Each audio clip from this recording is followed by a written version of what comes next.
Whitaker Weekly is a 3-episode anime discussion podcast where two brothers discuss a show of their choice. The show can be anything from a current season flop to a decades-old classic. What are they going to talk about next? Who knows? They sure don't.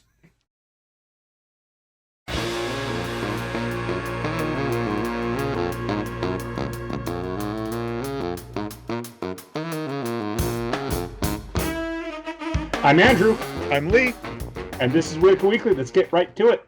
A lot of news over the last little while. Something that you shared with me that I wrote down at the Crunchyroll Expo. I'm sure lots of people are already aware of this, but at the Crunchyroll Expo, they announced that Season 2 of Rise of the Shield Hero is in production already, and Season 3 has been greenlit. So we're looking forward to 2 more seasons of that. Yeah, Plenty of memes going out saying, "Yay, Rise of the Shield Hero got announced. When are we getting Season 2 of No Game, No Life?" Probably never. I don't know how popular that show was, but Rise of the Shield Hero is crazy popular. It really was. Okay. So then you found some news as well. Yeah. So this came up on my feed, and I thought it was pretty funny. Is that 57-year-old anime fan told to turn down TV allegedly retaliates with katana. Okay. So there's an article we'll link to on Crunchyroll.com. Come on, open up.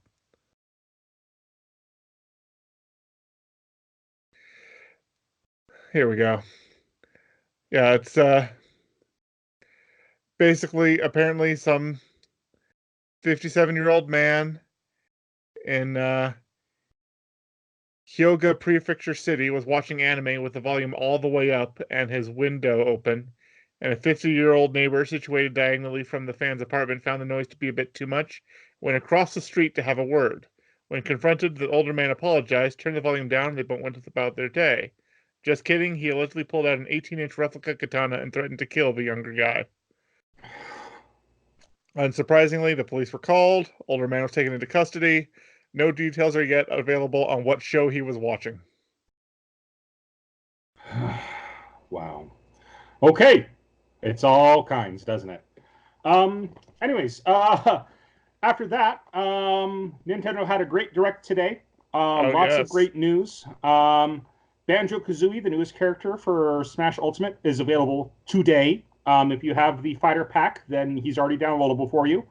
They also announced Terry Bogard of, I want to say it's Final Fight and King of Fighters fame. He's the next character for Smash. And then they have one more unannounced character, but then they announced that they are going to be adding more DLC characters in the future.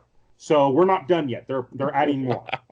Yeah. There were 70 characters when this game came out. And there's just so many more now. There's just so many more. Anyways, they also have, they just announced the SNES games for Nintendo Online, with a bunch of great games announced for like the first 20 titles. Jedi Knight 2, Jedi Outcast is coming to the Switch. It's also coming to the PS4. That's incredible. It's a classic. That's a great game. I'm assuming remastered. I don't think so. No? I could be wrong, but go ahead and check it out for yourself. But anyways, then we have in a bundle Assassin's Creed 4 Black Flag, and then Assassin's Creed Rogue, 2 incredible games as well. Divinity Original Sin 2, the Complete Edition. Doom 64. Xenoblade Chronicles Definitive Edition, and more. They had a ton of announcements today. Those are the ones that I was most excited about, though. Yeah, so they did announce that among the SNES games that is confirmed is Legend of Zelda: A Link to the Past. Yep. What's not confirmed but has been on a lot of people's wish lists is Chrono Trigger. Mm-hmm. That's been spouted around on Twitter today with this announcement. Mm-hmm. But yeah, lots of good stuff. Okay, so there are some trailers out there right now for Jedi Outcast on the Switch and what it's going to look like. So I haven't watched it yet, but anyone listening can go ahead and check that out and see for themselves if it's I mean, I would assume they did some remastering to it to bring it Possibly up to just to make it look date. better on big TVs. Yeah, but it does still look pretty. I'm looking at some screenshots of it here, and I don't know if that's the original version the or what is expected to be seen on the Switch. They were showing a video of it, like they showed clips of it In the announcement. during the announcement. Yeah. Um,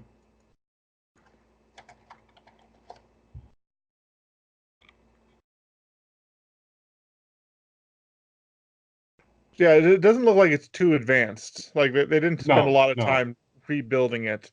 Maybe cleaning it up a little bit here and there, but Hmm. I just remember playing that game and just how much fun it was, dragging your lightsaber across the wall and leaving trails. So, the, Jedi Knight 2 is coming out before Jedi Knight 1. That's so weird. Whatever. Anyway, let's go ahead and move on. Which, for those of you who don't know, the sordid history of this series is so hilarious because it was uh, Star Wars Dark Forces, and then Star Wars Dark Forces Jedi Knight, and then Star Wars Jedi Knight Jedi Academy, and then Star Wars Jedi Knight 2 Jedi Outcast. Hmm. And I think Dark Forces 2 was Jedi Knight 1. And so, or something Well, like it that. was yeah, it was They Dark didn't make Forces was clear. the original. It was the original first person shooter. Uh-huh. Playing Kyle Katarn. Multiplayer Then FPS. yep, and I don't remember if it was multiplayer, but then they had Dark Forces 2, Hmm. Jedi Knight. Um, then they had Jedi Knight 2 Jedi Jedi Knight Outcast. 2, Jedi Outcasts. So yeah, really, really weird. Um, Okay. let's go ahead and move on. Let's move on to 3 episodes in. It was your Abs- pick this week, and what did you go ahead and pick? All right. So this month we're doing a theme of unusual or extraordinary high schools as our back to Schools with school a theme. twist is kind of what we decided. What's that? Schools with a twist. Schools with a twist. So this school is the Anti-Magic Academy. The 35th Test Platoon is the name of this anime. Set in a world where witches run havoc, the military decides to shift from using sword to utilizing guns to neutralize magical threats. The Anti-Magic Academy is an institution that specializes in training witch hunters. Takaru Kusugani, who can't use guns and continues to fight with a sword, is relegated to the 35th Test Platoon, a motley group who can't cooperate. One day, Uka Otohori, an elite pistol master who was forced into demotion, joins the platoon. Will they be able to gather their strengths and work together? Okay, so first off, this description's um, a little inaccurate because it's implying that people are that there it's a recent shift from sword to guns, but really it's kind of a modern urban fantasy, is what the Mm-hmm. setting for the show is. So magic exists, but so do skyscrapers, and they talk about how swords hadn't been used since before the Great War, Mm-hmm. implying that the uh, that Japanese history going from samurai period to industrial to uh, their modern era is probably reflected in the history of this world. There just is also magic. Mm-hmm. So, but yeah, this kid's walking around with a katana strapped to his side, and everybody's kind of making fun of him for it. Mm-hmm. Even though he proves pretty early on that he's really good with a katana. Really is. Um, so the opening shots of this anime, um, kind of give the same vibe that I had from say Psychopaths, They're trying to really sell it Mm-hmm. as a gritty war, a darker toned anime. And then pretty quickly they break that entire tone and go and say, "Oh, by the way, we're also a little bit of a perverse comedy."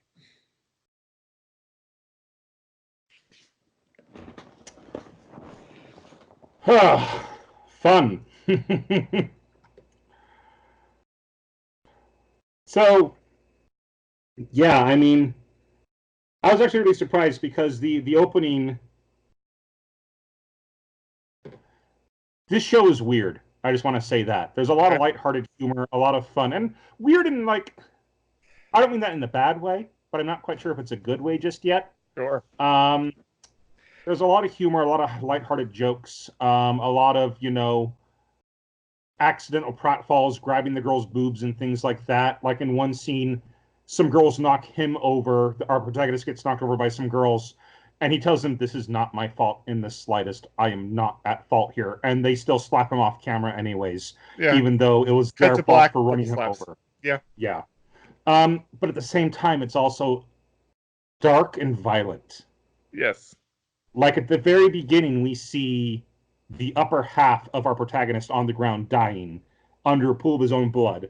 Yes. I forget what he says, but then it's cut to opening credits and then lighthearted humor um, inside of a room with just these three losers. They're on the 35th platoon of this Yes. anti magic academy, and they are the dregs of the academy. Nobody takes them seriously at all.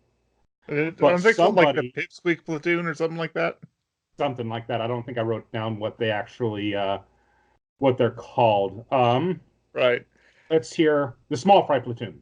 The Small Fry Platoon. Yeah. The small fry platoon. Mm-hmm. So the platoon currently consists of a kid who uses a katana in in the modern era, a little girl named named Usagi, Soggy.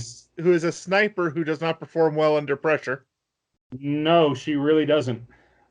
and this other girl, um, who seems to be a oh, Ikaruga. She is their techie. she's their techie. She stays behind, monitors. She works intelligence and monitors from safety. She's the Uh, tower.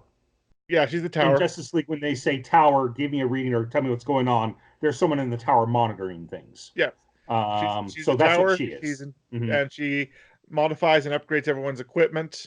And we find out, and something I wrote down is something she's criticized for is you are relatively competent, but you don't know when to stop adding upgrades. Don't stick a fully automatic feature on a 9mm handgun. All right, fine. Um, So yeah, our first introduction to this crew is after he's been abused. After Takaru or Takeru. Mm-hmm. Takaru, um, hmm, sorry, Digimon flashback. That was also the name of Matt's Yamato's little brother. In the Japanese original was Takaru, Ah, but it's Takeru. they just call Okay. him Mm-hmm. TK in the American. Yeah, they do. So, Yeah. but yeah, Takaru was his Mm-hmm. name in the Japanese. Anyway, But so they get another member. This member is kind of given the option to join this or be expelled, pretty much. yeah, She was already an Inquisitor at her young age, but she got kicked out of the Inquisitors. They reveal why. I believe it's episode two. Um, well, oh no, no, no, it's right there, episode right it's there at the episode three. beginning, right there at the beginning Yeah, in episode one, when she's being spoken to by the headmaster about, am I uh, being fired? Well, you're being demoted. You're being yeah, disbarred, hmm yeah, and now you get to join this platoon. You get to join this platoon back at school. yep, yep. And we get as soon as Takeru sees her. This girl's name is. Let me pull up the wiki here. It's Otori. Otori. Otori. Family name's Otori. She's not called by her first name, Oka, at Oh, all during the Oka, first yeah. season. Hmm. Her But name's in Otori, the description. she she comes in and he has flashbacks to middle school, and he in middle school he wanted to prove to everybody how powerful the sword was, and there was this free for all fight or something along those lines, and the last two were him and her. They went to the same middle school, Yes. and she beat him. She beat him, Pretty and hand. he remembers that, and he says to her, "Oh, it's long time no see. How have you been?" And she looks at him, and just goes, "Who are you?" Yeah. Do I know you? Like, Do I? Yeah. who? Who are you? Yeah, she doesn't remember him at all. Yeah. The day that M. Bison slaughtered your village was the most important day in your life.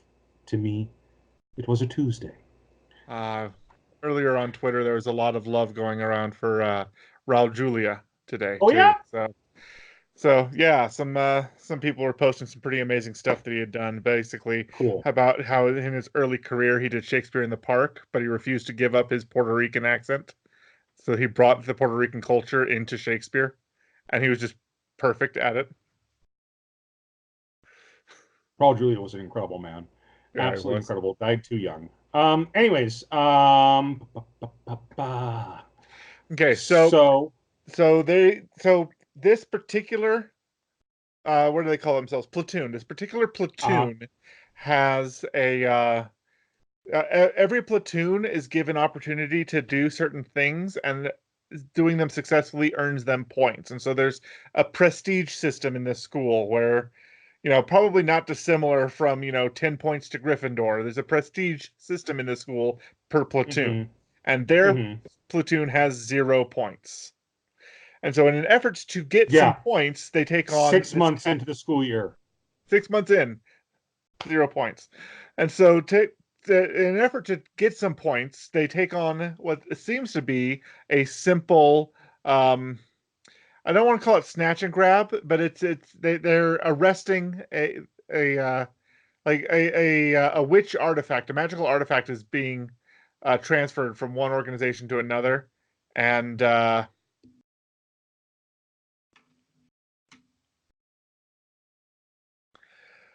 um They're supposed to be monitored, and they decide to go. Well, it's a magic artifact that was stolen, and they decide to go ahead and get some points by recovering the magical item. So yes, the yes, they four of do. them So they go. engage, and so they're all set up. They've got the four of them in place, ready to go, Mhm. and our main character Takeru, The captain of the platoon. the captain of the platoon, is informed that the sniper has taken out some of the people, and he bursts in the door, katana at the ready, and talking tough in actually a bit of a Chinipyo way. Seems to be his way of doing things. Um, Mhm. so he's talking tough and realizes that he is outnumbered 6-1, and they all have guns. And he immediately starts going, "What? What's going on here?"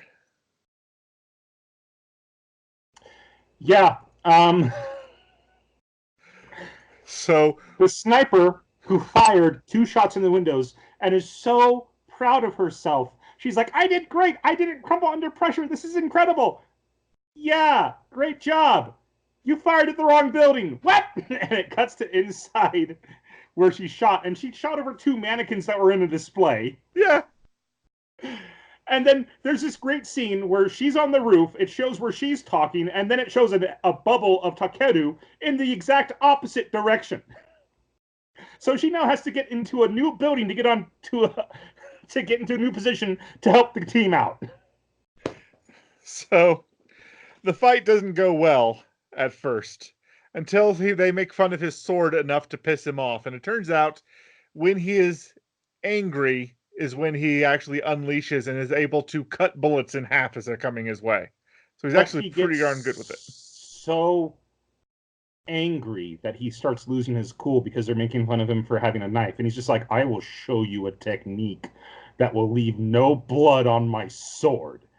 And then he hears the voice of his sister in his ear saying, Takeru Oni-chan, go ahead and calm down now. And he's instantly calms down. And it turns out it was a program by the tower. I didn't think it was a program. I thought it was the tower actually doing an impersonation. Oh, no, I think she said that's a new program I wrote. It doesn't sound exactly like her.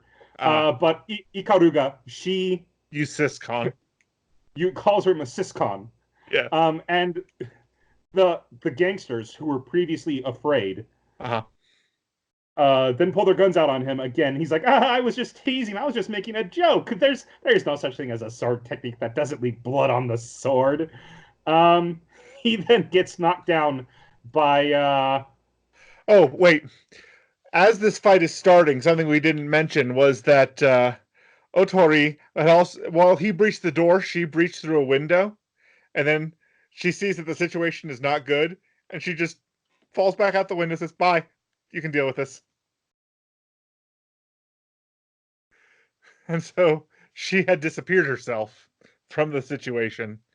Um, and then when things started getting serious again, and this guy goes from apparently, yeah, he was willing to start killing people once he was angry enough, and that's why he needed to be mhm. calmed down. But he only has two modes: such a goofball that he's not trustworthy in a fight, and so angry that he can kill everybody. um I don't know At if least it's in two modes this situation, in this he, point, yeah, because he still shows he's pretty good, really good with the yeah, sword, even when he's not consumed by his anger. yes, So it's just right here he let his anger consume him. And they actually tried talking him down out of it before Tower. We should probably actually have say her name instead of her nickname we just gave her, Ikaruga. Before Ikaruga talked him out, before she used the impersonation or the program, whatever it was, right, to imitate the voice of his sister. Um, so he then gets saved by because he's about to get shot. He then gets knocked down by Otori. yeah. So she comes back to the rescue. She had escaped and regrouped to be able to get the jump on them. She actually Mm-hmm. she actually shuts down the lights on her reentry to make it easier for her Mm-hmm. to take them out. And she shows how skilled she really is by taking down this entire group by herself. And her gun shoots shock bullets. It doesn't Yes, kill; it knocks them down. yes, It's like tasers that don't need to be charged. Don't need to have the wire connected to the main unit. right. Um, and they then meet the guy who was trying to sell. Well, when they come in, a girl calls out the gangsters losers, and falls out the window to escape. Uh, Um, anyways, I missed that. yeah, yeah. I don't think I saw that clip. But they beat everybody except for the guy who was there to make the sell. And he uses a scroll that, just like in D&D, is a one-time cast, instant cast of a Yes, spell. And he summons a mech and is inside of the mech. I think they call it a dragoon. I could be yes. wrong. They call it a dragoon, and Uh, um, it's about I want to say a little bit bigger than say the Ed 9000 from Terminator, no, from RoboCop. Um, so it's not Gundam sized. It's still big enough to fit in a large room that he's fighting in. But mm-hmm, Otori knows how to take care of these things. Apparently, she knows that the joints are vulnerable and they're mm-hmm, not well designed for close combat with smaller targets. mm-hmm. And I think she also said, I apologize if you already said this, but I think she said that it was also an older model. Hmm. And that was one of the weaknesses of the older models is that the joints are exposed. So if you know what you're doing, you can take it out pretty easily, especially if you're Which close she quarters, which you does. just said. Mm-hmm. Which she does. And then and so she's got him arrested, and then back to the and so after that comedy, after that action scene, we're back to ridiculous comedy, as Ridiculous comedy because back at the school. the main character can't seem Uh-huh. to keep his cool around Yeah. a girl, so just stumbles and um, falls in the dark, and that happens. yep, he gropes her. Well, yeah, he walks forward and he slips on a shell from the mech. It's like a 50 millimeter shell, I and he couldn't see falls what he forward. slipped on. I thought maybe he tripped over the hand of somebody else that she had knocked out or something. Like somebody No, maybe it was got it was grabbed. it was a casing Okay. of a 50 millimeter shell, and Okay. he just rolled on it forward, tripped, and pratfall. One of the humorous moments of when you falling on a girl, grab her boob, Yeah. cliche anime stuff. And all of that And happened before. All of this happened before the first commercial break of the first episode. And then Mhm, after that, there's a time skip, and it just says, "Ever since that day, she's never worked on a assignment with us." mhm. And apparently, we find out that Going on Authority solo has been assignments. has been soloing for a while, Hmm. and turns out she's injured herself on a mission. She's got a scar. She's got what appears to be a bullet wound that had skimmed across her shoulder, left a cut, and a huge amount of fraying from her Hmm. suit coat, her school uniform coat and undercoat. Hmm. There's a school uniform slash military uniform looking thing. Hmm. But anyway, she walks off saying she doesn't need any help, and he refuses to listen to her.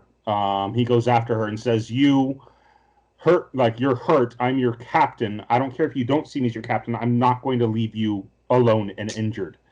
And so she realizes she's not going to get anywhere with this idiot following her around. So she gets up. So she brings him to her next assignment, and the two of them work together to take down some more mobsters.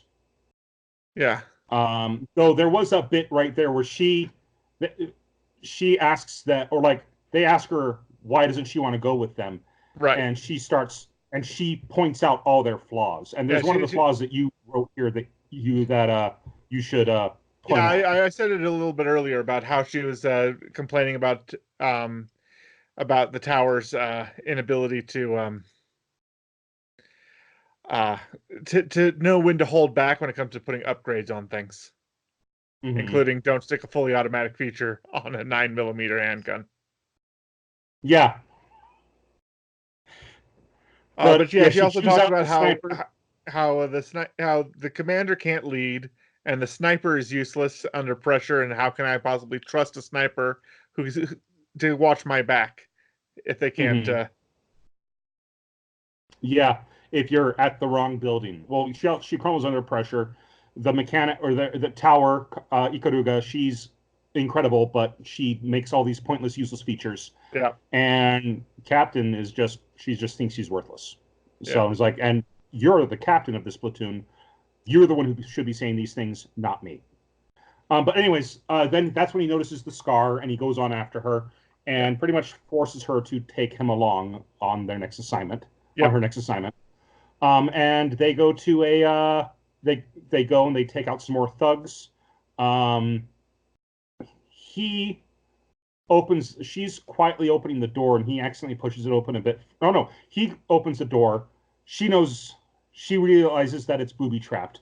So she pushes him past the booby trap and they miss getting hit by the grenade just barely. uh, But that summons the remaining guys, right. the remaining thugs, and they come after them. He draws his sword and slices their bullets in half so they can't get hurt, and she shoots them down. Yeah, she returns fire. Um, It's a pretty and he cool says, "Go ahead." team up. Yep, it's a pretty good team. It is a pretty good team up between the two of them. And she tells him to go ahead and handcuff those, and she'll examine the storage facility. And he does that, and this is where we see more of the dark nature of this story. Yes, Um, they've and got it trash cans full with covered in blood and with some body parts hanging out filled of with them. body parts. And then We we only see see some what, hands sticking out of one, but you see the blood stains on all of them. yeah.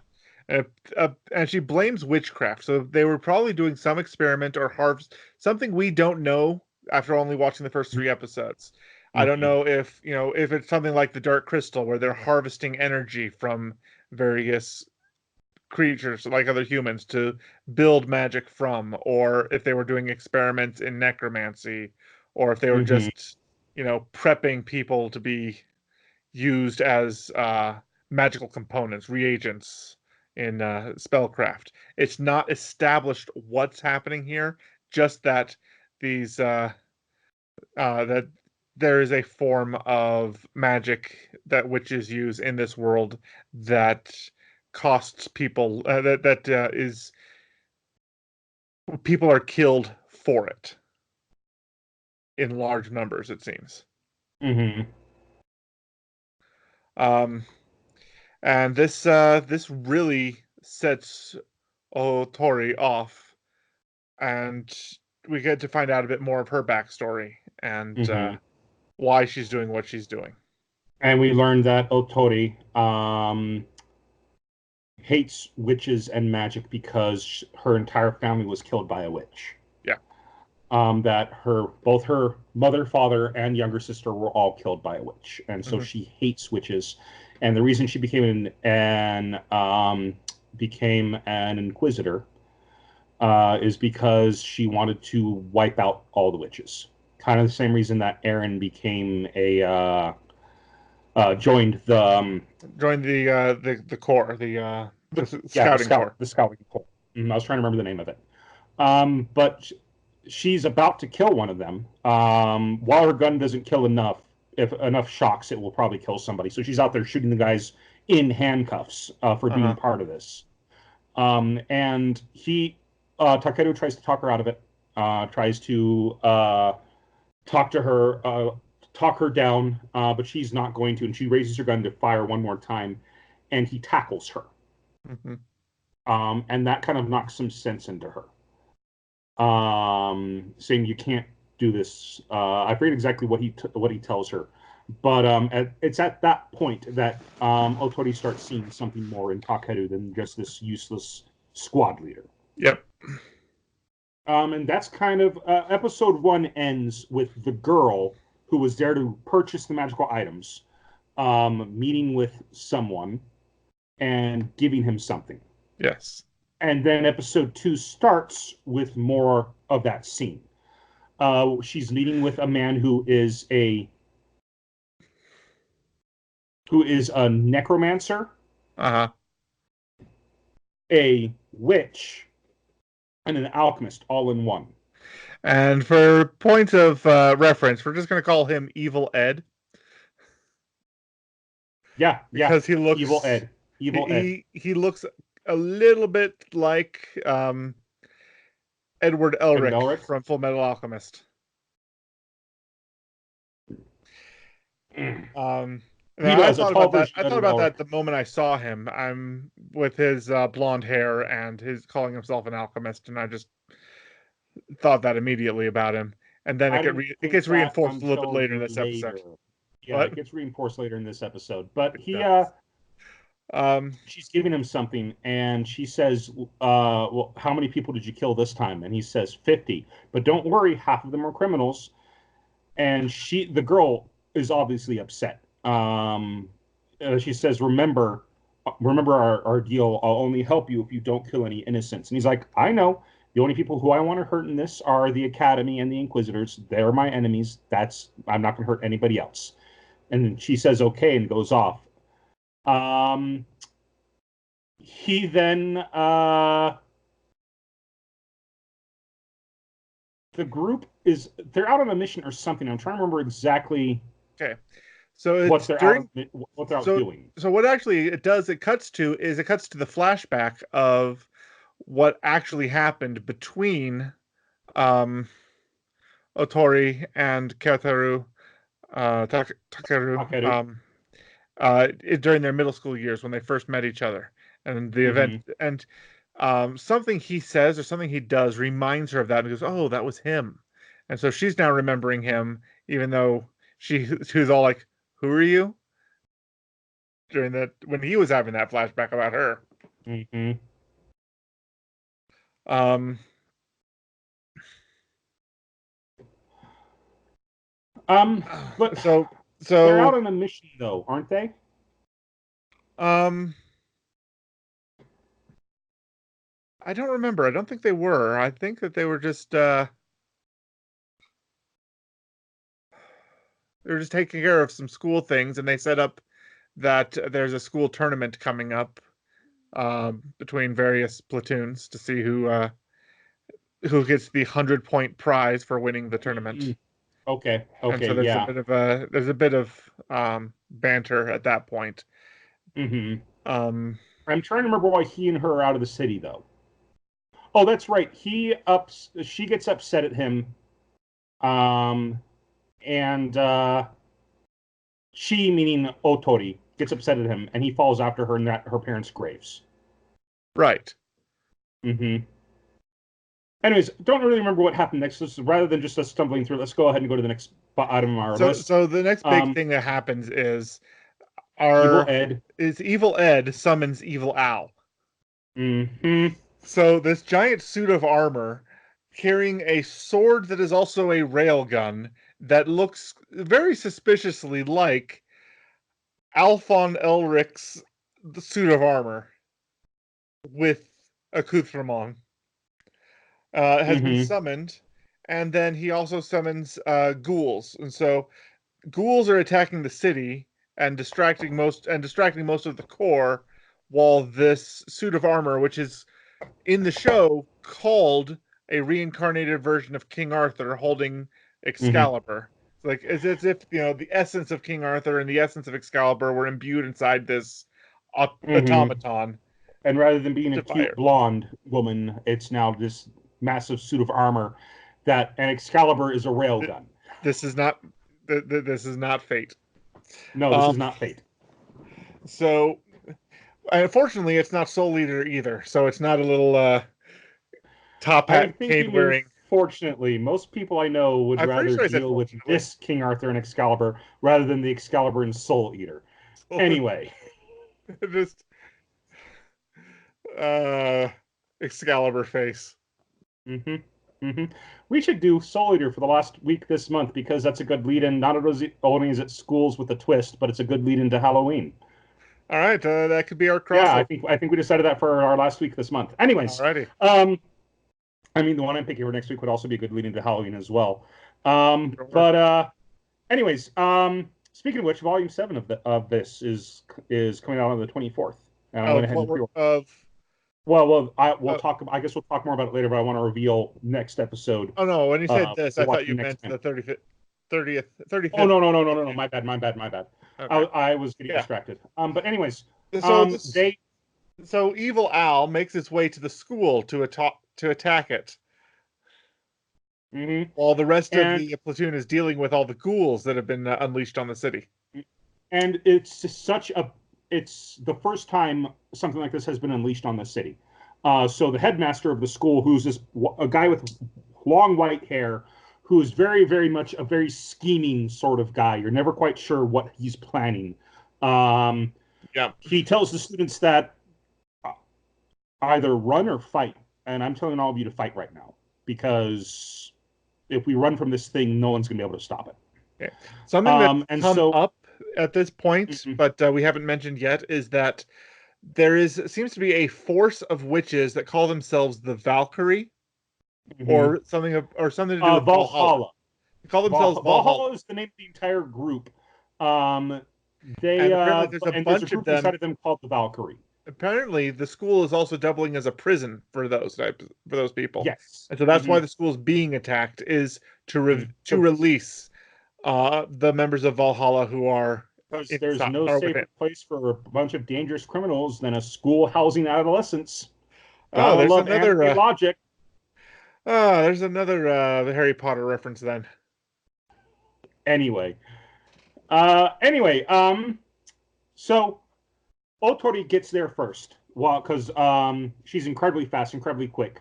Yes. And Takeru's following after her, but he's also fighting the ghouls on his way because he's not quite as agile as she is. And she gets to this suit of armor and starts shooting it, but there's a barrier protecting it. Yes. Um, she gets uh, the the railgun also doubles as a sword, and it needs Hmm. to cool down between shots, as they reveal later. Yep. And it brings this sword down into the ground. She jumps back, but still gets caught in the explosion. Her leg gets cut by some of the rock as she flies back, and her guns get tossed aside, and she then does something that she hates. And she's like, I really didn't want to have to do this. And she summons a pair of guns. And we see these guns in the opening credits. Hmm. And she summons Vlad, as she Yes. calls them. And her guns, you wrote down what they say. I want to talk about more what they do, but Yes. And so she pulls out these guns, and the guns immediately ask, "What is thy bidding?" speaking And directly then into her mind. Mm-hmm. yes, and so which reminded me greatly of the demon sword uh in Ultima 7, Oh yeah, the yeah. Forge of Virtue. Did that Um, demon ever come back like in Ultima 9 or something like that? That feels like a missed opportunity. I swear he did. But no, what happens is you actually run into him in Ultima 8 before you've captured him. So there's like a time dilation where Yeah, yeah, you yeah. I capture him remember in that. I 7, remember but that. then you meet him in 8 before you've captured him. I don't recall whether or not he's in 9. I'll have to look up the history wiki of that character. But anyways, Right.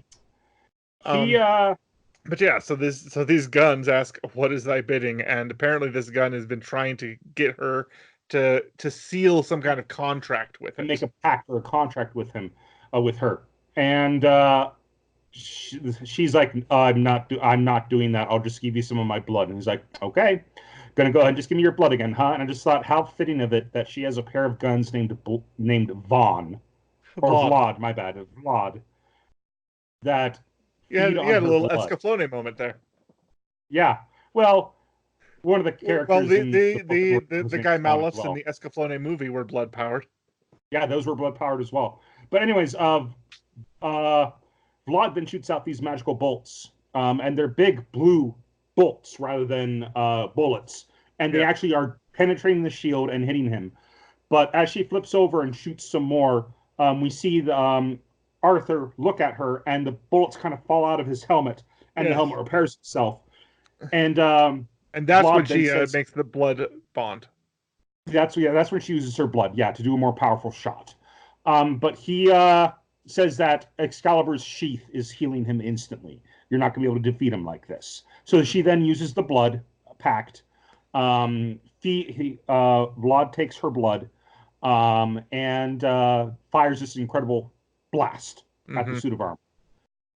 Suit of armor takes it like it's nothing and hits her, knocks her out of the way.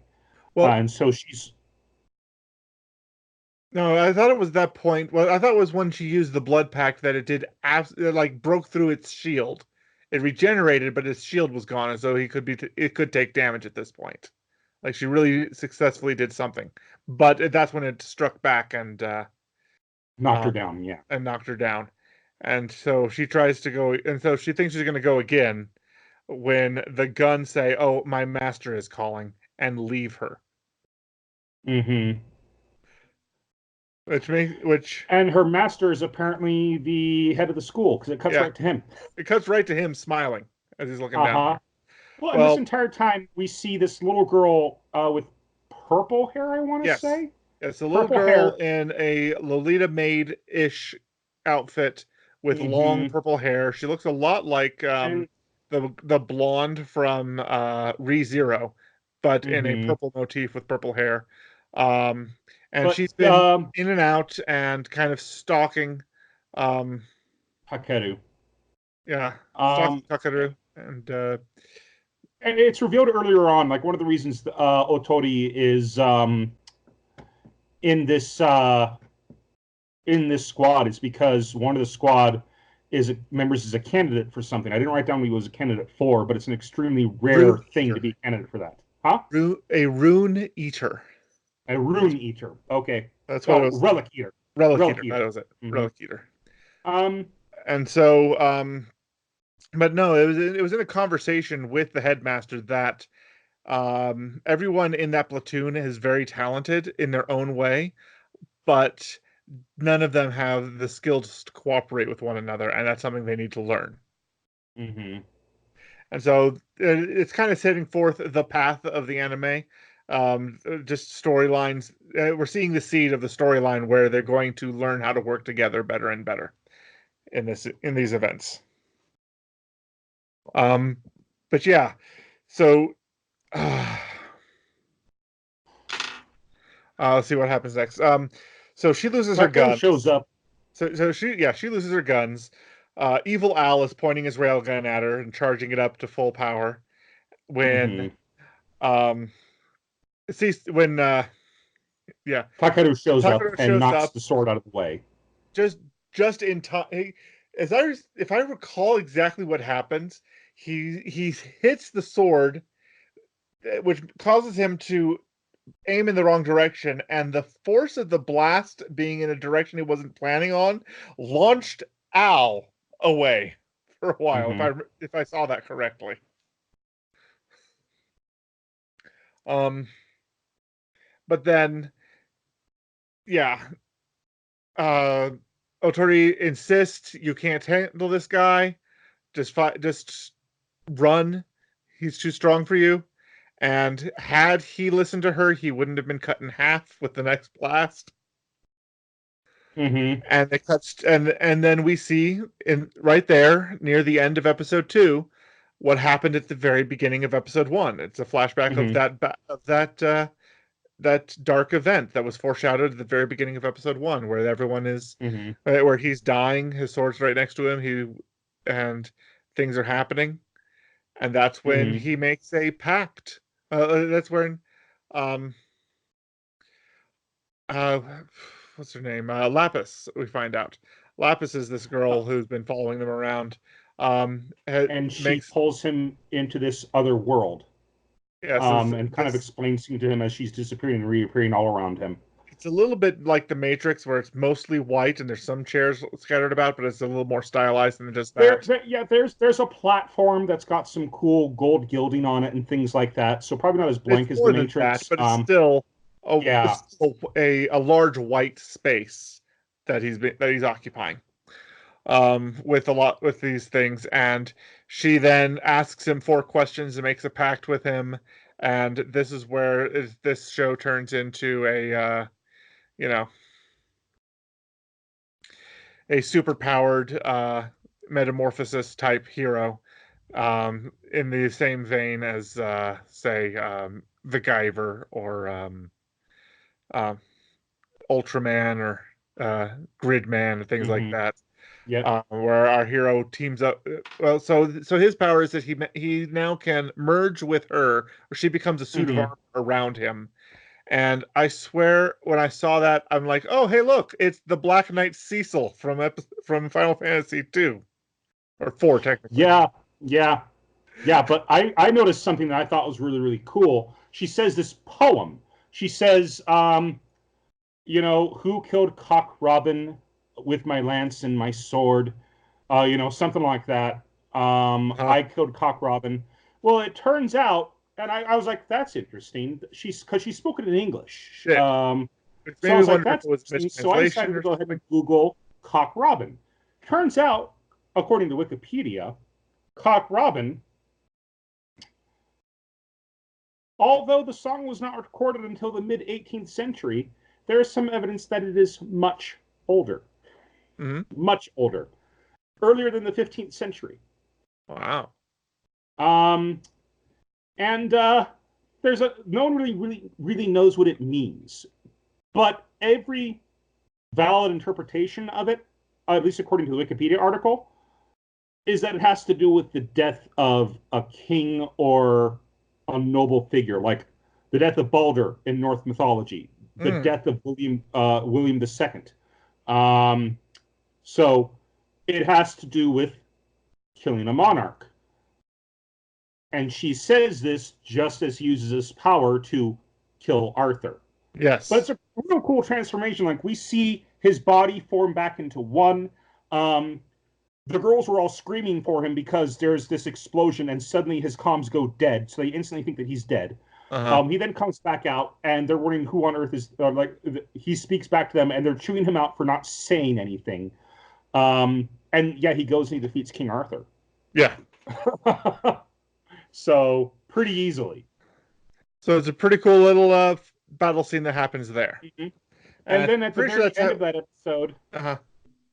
the young witch is surrounded by a bunch of inquisitors and arrested, and she collapses in front of them. Yeah, she's charged for murder. She's charged for And murder. murder, and then she passes out. And then Episode episode three 3. starts with that same opening. Uh, Oh, did you want to say something? well, I was just saying that in episode 3, it starts with she appears to be in chains, scantily clad, like a prisoner's gown of some kind or less. Reminds me of what maybe what the redheaded princess in Gate was wearing when she was when she was a prisoner as well. Yeah, Not yeah. exactly uh, covering much. Um, Um, and that's when the headmaster of the Pina school, Colada, Princess Pina Colada. yeah, pina colada. Mm-hmm. Uh, yeah, but anyway, the headmaster of this academy, this anti-magic academy, um, basically congratulates her on successfully enrolling in his school. Mm-hmm. Um, Yeah. And I wrote down what on earth because I just want to know what's going on in that director's head because this is a school designed for killing witches, and yet here he is inviting a witch into the school. well, the title of the third episode is "A Witch Joins," Yeah, yeah. so that was And the. So we're introduced a little bit more into what's going on behind the scenes. mhm. Uh, But we but also, what's her name? which one? Lapis is also introduced into the school. They introduce her. They say that she is one of these relics. She's a relic, but she is also a relic that is close quarters combat, Right. and she needed a swordsman who wasn't just skilled, but a swordsman who, wasn't just strong, but also skilled. Somebody who Hmm. could draw out her full power. Right. Because if they drew out her full power without being skilled with the sword, it would kill. Her power would kill the user, Hmm. pretty much. Um, but anyways, she gets enrolled into the school because she prefers to appear as a human, Yes. and so they enroll her into the school as Lapis They give it. Kusanagi, as Wait, Takeru's younger sister, and she yeah. says Oni, and she calls him Oni-chan. Oh, forgot to mention Why did you give he her this family name? Hello, Oni-chan. Hello, Oni-chan. Forgot to mention, he after the fight, he sits down next to Otori, Mhm. and she's chewing him out for doing something so stupid. And he just says, "It's not stupid. You need to stop doing this alone. You can rely on me." And he stopped shouldering all of it. I'll shoulder half of it for you, Mhm. type thing. And she agrees to it, and he collapses, and his head just lands right on her lap, and she just lets him rest there, Mhm. showing that he's broken through that wall for her. And we see in episode 2 that she's kind of fallen for him, especially with some of the events that happen in episode 2. Um, She's absolutely letting him in emotionally speaking. yeah, she's But letting him in episode emotionally. 3 really starts to kind of establish what's going on between the two of them, because Yeah. not because during the exact same meeting where they're taking the time to explain Lapis, who she is really, the fake ID they've given her, and how she's going to be posing as this guy's little sister moving forward. They also introduce the witch girl that joins the party. Mm-hmm. So, so this they've assembled quite a nice little harem here. Mm-hmm. Uh, And and so they're under orders to make sure that the witch stays safe. And we find out that this decorative scarf she wears is also hiding a transmitter that will blow her head off if she attempts to use magic while on school mm-hmm. grounds or at all. Mm-hmm. But we see, I guess we see it later on, so I don't really need to cover it right now. But she, with how much Otori hates witches, and with how much Maki wants to prove that not all witches are evil and not all magic is bad, the Yes. two of them immediately start clashing heads. Yeah. And in everything. Like they have like two or three competitions. I forget what the first one is. Um, But Otori beats yeah, Maki. The second one, it's a high jump, it's a high jump. Yes. and she once again beats Maki. Maki tries to ends up smacking her head into the bar. Yeah. And the third one, she Otori asks is asked a question, and she answers it. And they ask her, okay, it's like, well, the answer is ancient magic. He's like, that's right. What was it originally called? And she's like, I don't know. And then Maki's like, how do you not know it's called? Blood Right or something like that. I forget. Pure blood. Uh, huh? It's called pure blood. Pure blood. Mm-hmm. Um, and and they're just having it out the entire time. Yeah. And they get back into the room where the platoon meets. Mm-hmm. And they are still just arguing and shouting and just trying to prove that they're better than the other. And Takaru, Well. What happens is they end up going to the lunchroom, and that's right. Mm-hmm. the witch grabs the last sweet bun off the shelf before Mm-hmm. the witch hunter can grab it. And the two of them start arguing back and forth at each other, calling each other names, and like, can you two just not be so familiar with each other so early in the morning? And it's like some of the people like, we get it, you're friends, cut it out. Mm-hmm. We are not friends. Yeah. When did they get Uh, so close? and eventually, Yeah. they start shouting at each other, screaming at each other, ready to hit each other. When our main Takeru character, tries to stop the fight. yeah, he goes in to stop the fight, and their equal rage causes them to synchronize punch him in the face. Mm-hmm. Yep. Maki apologizes and gives him a can of, I think it looked like Pocari Sweat, but which is a Japanese sports drink. Mm, But whatever, she gave him a drink, told him to use that to cool down the swelling. yeah. And eventually, he realizes that she's been assigned to live in his apartment.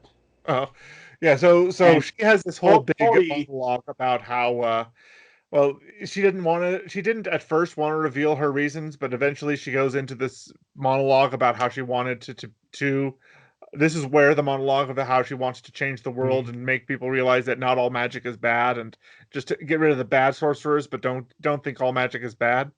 Um, and then she threatens some villainous like, if you cross me, I don't remember exactly the wording of it, but it's pretty hilarious. And then she attempts to throw her can away and misses.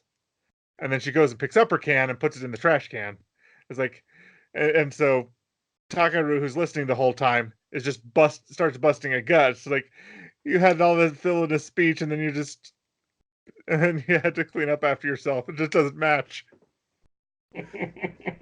And then okay, so I got the order of events wrong. So it was the can throw first, and then it was the monologue about how she wants to make things better, and then um what happened? Okay, so what happens after that? It's oh yeah, that's right. The events that take place when they find out that the witch has to oh no, they have. separate us. Well, before that, we have the tournament. They actually have a Yeah, the fight. first round of the tournament happens It's the before. first round of the tournament, and they're losing. I think it's mostly because they're outnumbered. They're a fairly small platoon. Howard Um, wanted to participate. Bunny is panicking and is slowly being surrounded. mhm. The main guy and girl are separated, and it's hard to communicate. And Witch is not participating. The witch is out on the field, but she's like, no, I don't care. Yeah, Um, but eventually, she decides. I forget what he said, what Takaru says, but the witch decides to participate, and she goes and she sacrifices herself. She goes and draws the attention of their sniper, hmm which then and she gets shot in the pretty close to the face with a paintball, she gets shot which near then the face with allows a paintball. Otori to take out So she the ends up having people a that pink streak in her hair for a while. um, Otori then takes out the two people who were starting to surround the sniper, Mm. whatever her name is, Usagi.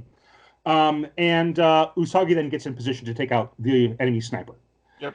And so, thanks to the witch's sacrifice, they're able to win the first round, which nobody thought And they were going to do. during that fight, one of the early events happens is that Takaru, he has what appears to be one of these telescoping batons, and so he extends the telescoping baton and steps out to and challenges somebody in a very very Shinobu speech way, and then cut to as he's prepared to do something. Cut to the other people's reaction as they hear, "Oh, I strained my shoulder."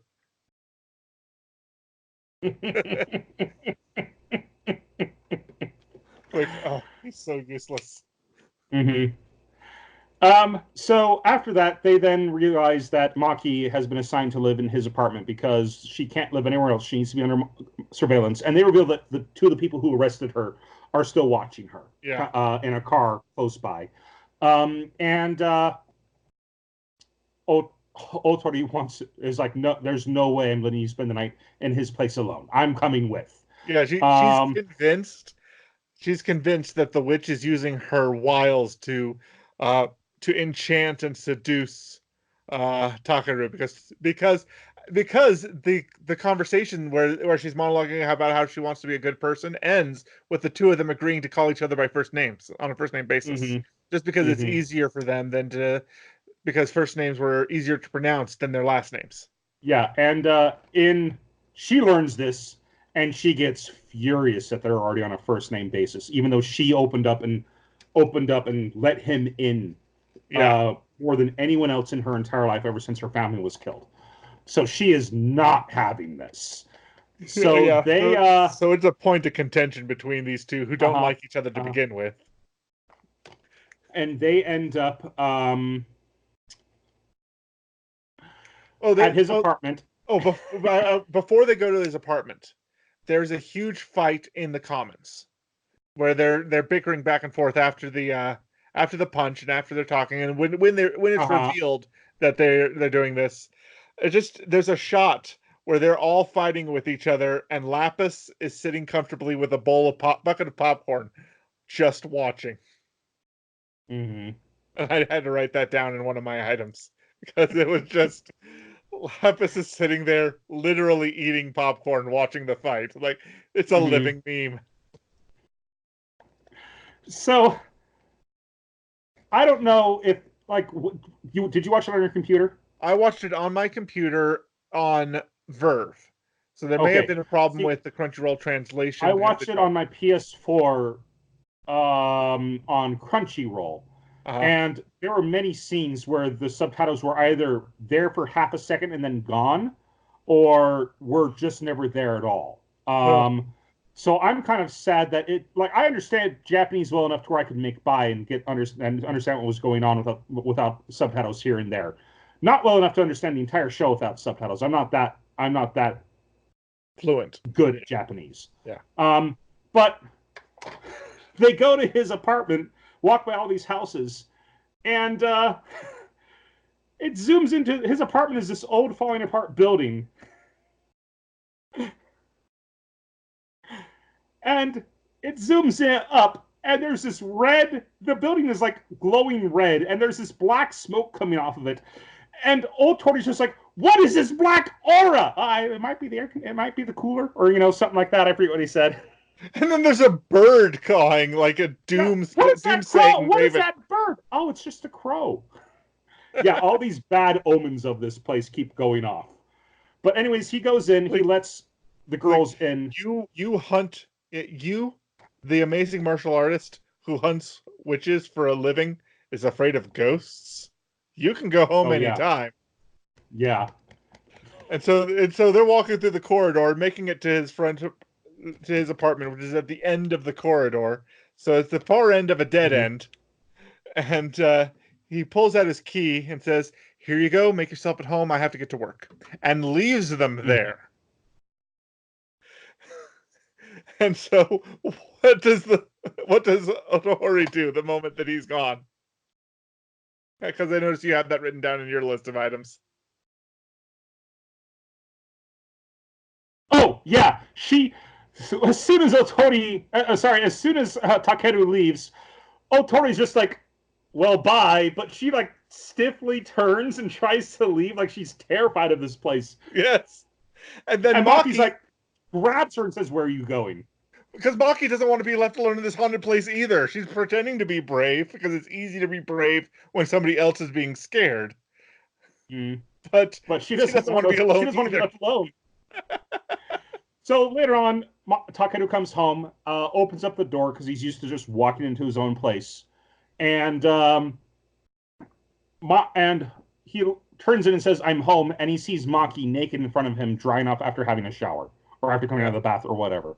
Yeah. To Maki's credit, she realizes he's not used to having girls in his home. So she just calmly says, "Please turn around." And he goes, "Okay, yeah, sure." And instead of like freaking out and hitting him, much Uh, to her credit, I was expecting her to freak out and punch him.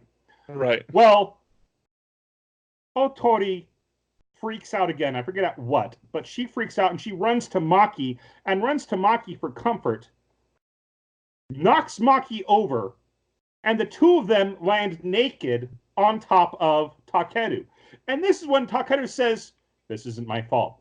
This isn't my fault. I didn't do this. This is not my fault."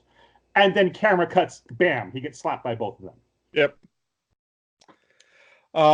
It's also at this point, at some point during this episode, they cut away from them and talk, and then go back to Evil Ed, who has a staff that the head of which reminds me of the guy from the what is it? Okay, so the staff has a kind of a goat head of some kind that looks like the guy from the Ancient Magus Bride, the Ancient Magus from that show. But it also has an eye in the middle of the staff that kind of reminds me of the Mm-hmm. it kind of reminds me of the eye of the Soul Calibur. Mm-hmm. Yeah, yeah, that, Yeah. yeah. And Um, so and so he's talking to, and his staff is talking back to them, and they're having a conversation. And we find out that he was involved in the crime scene at the apartment. He mm-hmm. was and uh the reason Maki got arrested was he cast a spell that murdered two agents while she was there, and she tried to Mm-hmm. stop him, tried to help them, and it was too late. There was nothing she could do to help them. He And described the then spell as that it and will then he create thorns for as long as the person has magical energy. yeah, So it's just constantly torturing them and murdering them slowly and painfully. yeah. Um then he uh he basically vanishes, leaves her there alone. So reinforcements come, they only see her, so they're ready to take her out and of the arrest her for murder. And before she can even say anything, you see another one of those magic scroll talisman looking things float in, activate, and then she passes out. Yep. So we find out And that apparently he's that the was reason she got that caught. was he's the reason she got caught, and she has amnesia as Yeah. well. That spell gave her amnesia. And during this conversation he's having with his staff, he says, "Well, I did not expect them to take her, and I thought they were going to kill her. So that does put a crank in my plans. No, But it's okay. We'll work that's the something out." opposite of what he says. The staff said, "Why didn't you just kill her? You could have done that Mm-hmm. magic." And he said, basically, her ideal of Mm-hmm. wanting to make the world a better place and making people don't think magic is bad. Well, when she found out that he had murdered innocent people with what he had done with the events with King Arthur. with King Arthur with Evil Al, um, what he had done with those events, he just absolutely adored the look of betrayal and horror on her face. He lived for that. He's a psychopath that wants to see this girl's hopes and dreams shattered. And so Mm-hmm. he wants to preserve her and drive her mad. He wants to preserve her life and drive her mad. So it would be a complete waste to kill her because they get so much enjoyment out of torturing her in this way. It was the staff that recommended killing her, and he wouldn't have it. And then how does episode 3 end? Episode 3 ends. Otori's going to make a report. And she goes to the headmaster's or principal, whatever, headmaster, whatever, goes to his office and she sees a report on the table. And I'm convinced that this headmaster left this report out on purpose. Mm. With how smart he is, there's no way he would have left a report out like this on accident. Right. And she reads it and she discovers Maki's crime, the reason she was arrested. She was arrested for murder. Yes. Now we know So, she but she's didn't also do it. suffering from. We also know she's suffering from amnesia, according to Yeah. that report. Yeah. So So, we know Maki has amnesia. We know Maki didn't commit the crime, but was working with somebody who was committing crimes, and so that makes her an accomplice at the very least. And so this is kind of a, some kind of redemption arc that the headmaster is plotting for mm-hmm. this girl, because she has pure reasons, but she's associating with people who do not have her best interests at heart Yeah, yeah, at all. yeah, All right, so I think that, exactly. and so Otohori discovering this really does put a bit of put an additional cramp in their burgeoning relationship.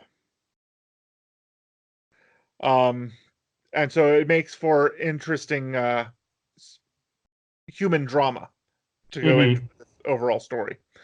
So it's a great little cliffhanger to keep you wanting to watch. Yeah, yeah. This was fun. Uh, my final thoughts. This was fun. I enjoyed it. Um, I don't know if I have a drive to watch more of it I'm with gonna everything go else with, that I have on my plate. you know, the crassness of some of its humor makes it makes it so I can't watch it around my family. Um, so it would have to be something I'd watch on my own, and I just don't have enough time to watch things on my own these days. So yeah, Yeah, I'll probably be passing on finishing this one gotcha. unless one of our listeners gives me a really good reason to keep going. Yeah, So let us know what you think about this show. this week's episode. Yeah, share your thoughts below. Um, so that's it for this week's 3 episodes in. For next week, I have picked interviews with monster girls in continuation of our schools with a twist. And this is the show Succubi, you mentioned Dulahans. earlier. Mm-hmm. This is the show And you mentioned earlier that released volume 7 soon. yes, volume 7 of the manga is coming out on the 24th of this month, and I've got it pre-ordered. Ooh. Um, Succubi, Dulahans, Snow Women, and Vampires were a little different. We're a little different from humans and called demi-humans. Lately, we've been called demis. This is a stimulating and heartful school demi-human comedy featuring those very unique demis and a high school teacher named Takahashi Tetsuo. Tetsuo, Yeah. who's highly interested in learning more about their daily lives and habits. Okay, All right. so Looking that's it forward to for. rewatching that. Have you watched it before? A little bit of it. I don't know if I finished the first 3 episodes. I know I've watched the I've first only read episode. the manga, so I haven't seen it animated, but I'm looking forward to it. I know that I absolutely devoured the manga. I thought it was just so adorable. Mm. Anyways, so that's All it right. for 3 episodes in. Let's move on to recommendation of the week, and it's your turn. All right. So, in the spirit of what we watched today, I was thinking about another, fish out of water, um, uh, loser harem anime. Uh huh. And so I'm recommending this week, Rune Soldier, or its original title, Maho Senshi Louis. Rune Censure Louis Yeah, or Rune Rune Soldier Soldier Louis, Louis. or Mm-hmm. Magic Soldier Louis. Um, it's an anime that takes place in a medieval fantasy realm. It's not an isekai. Everybody's native to this fantasy realm, but Mm-hmm. our main character is basically a barbarian trying to class as a mage.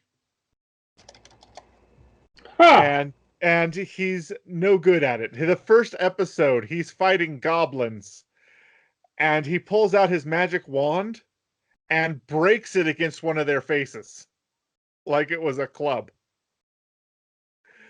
And then the next few episodes are the quest to get it replaced, because it's not easy to just replace a magician's wand, and he just broke it like a brute in his first fight.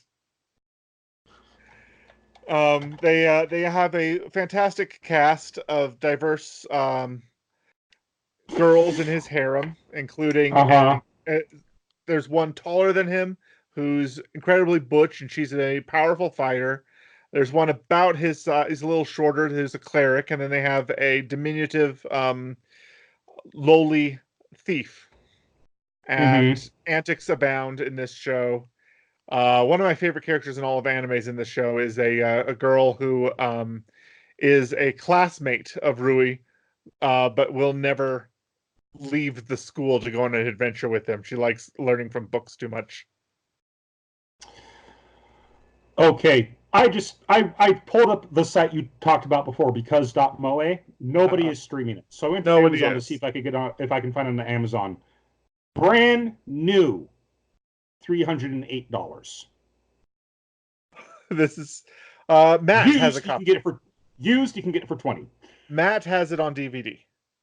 Matt has it on So DVD? Matt has it Okay. on DVD. It's something you're gonna have. I recommend it, but I guess good luck finding it. Well, I may just pick up a used copy of it because you can get used copies for pretty cheap, it looks like. So, Cool, cool. okay. Well, Anyways, I'm that's my all for recommendation. It's a whole lot of fun. I'm all for fantasy anime. Fantasy is what got us into anime when we were younger. Oh, Lotus Yeah, War. okay. So that's it for a recommendation of the week. Now it's time for a creator shout out. And once again, I came across this artist thanks to somebody's post on Imgur. Um, I have no idea how. I believe the name she goes online as is Razaras, something like that. Rosa Rossi. Kichichai Reangu Chai Chan. I know I just butchered that name, but she is an incredible artist. Go ahead and click on one of these links so you can go ahead and see some of her work. All right. I just pulled up her Instagram right here. It's just instagram.com/Razaras, Razaras, and she is, I believe she's Korean. Um, Mm-hmm. and she just draws these absolutely incredible pieces of art of video game characters, of real people. She's got a great shot of Chun Li. She has another great drawing of X-23 from Logan. I don't know if they actually called her that in the movie. But just scroll through her art, and you'll see a ton of just incredible pieces. Like Mm. here's one of Rukia from Bleach. If you haven't, right below one Oh, yeah. of Rangiku from Bleach as well. But yeah, this person just has some absolutely amazing artwork. Anyway, go ahead and check her stuff out if you want to see more of it. So yeah, Oh, she's got an Android 18, a couple below yeah. Rukia if you have it on There's a 3. Bulma right below. There's a Bulma right below that. The Uh-huh. blue hair. She's got the Dragon Ball Z pin. Yeah, she's got some just Spider-Gwen. incredible pieces. Oh, these are Okay, just glorious. She also did Princess Bowser. Bowsette. Bowsette. Mm-hmm. Bowsette. There's the Firekeeper from right below Bowsette. The girl with the iron crown in front of her face. That's the Over her eyes. Firekeeper from Dark Souls 3. Ah, So, anyways, that's it for another episode, you guys. Thank you so much for tuning in this week. If you listened on YouTube, please feel free to go ahead and comment below. Let us know how we're doing. Feel free to like this episode and subscribe to our channel. If you like what we do and want to support us, please share our channel with your friends. Where can they find us on social media? our site, whitakerweekly.com, currently has links to our Facebook page, Twitter account, and YouTube channel. We encourage all our listeners to follow us on the social media platform of their preference, and if there's one we're not on yet, please reach out to us on one of the ones we mentioned, and we'll broaden our scope to include you. Okay. Well, thanks so much for tuning in, guys. I've been Andrew. I've been Lee. And this has been Whitaker Weekly. You guys have a great week.